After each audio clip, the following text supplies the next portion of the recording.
मसीह के साथ एक होना सीरियल है। फितरत और ज़िंदगी किताब का नाम है। जब पुटकॉक मुसन्नफ है, प्रोड्यूसर इमानुअल असलम, आवाज़ में शाहजाद शौकत।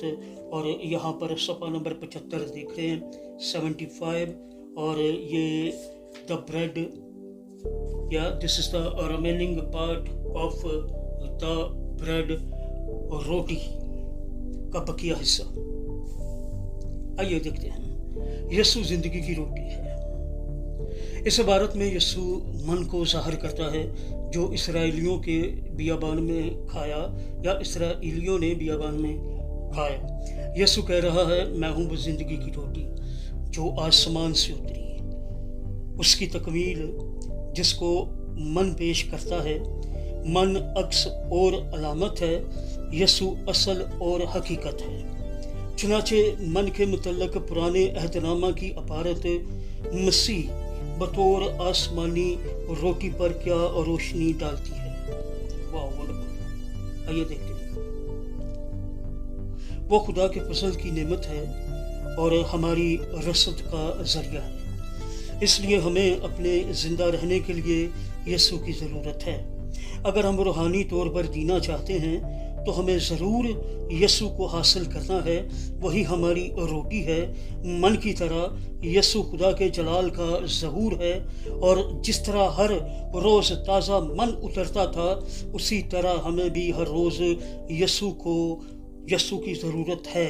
एक बार यीशु का तजर्बा करना सारी ज़िंदगी के लिए काफ़ी नहीं है। उसकी साथ या उसके साथ हकीकी रिश्ता रखने की ज़रूरत है, जो रोज़मर्रा की एक हकीकत है। चुनांचे हम किस तरह आसमानी रोटी खाएं। यीशु में नई ज़िंदगी में दाखिल हो, सवालिया निशान। ये सवाल आप लोगों के लिए है। अबदी ज़िंदगी पाने के लिए हमें मसीह का गोश्त खाने को कहा गया है। जिस तरह इसराइल को फसा के बर्रे का गोश्त खाने का हुक्म मिला था, उसी तरह यीशु यानी अपने फसा के बर्रे का गोश्त ये मालूम करते हुए कि हम यीशु का जिस्मानी गोश्त नहीं खा सकते, खाने के लिए बुलाया गया है। हमें मसीह का गोश्त खाने की रूहानी हकीकत के तालब होने की ज़रूरत है। लेकिन मसीह का रूहानी गोश्त क्या है? सवालिया निशान। आगे हेडिंग शुरू होने वाली है, मैं दवाइल, और उसको हम अगले सफ़े पर देखेंगे। फितरत और ज़िंदगी किताब का नाम है। जब पुटकॉक साहब मुसन्नफ, प्रोड्यूसर इमानुअल असलम, आवाज़ में शाहजाद शौकत। और यहाँ पर हम देख रहे हैं सफ़ा नंबर 75,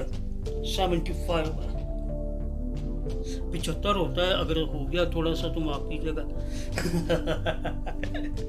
ये एक्चुअली यू माफ कीजिएगा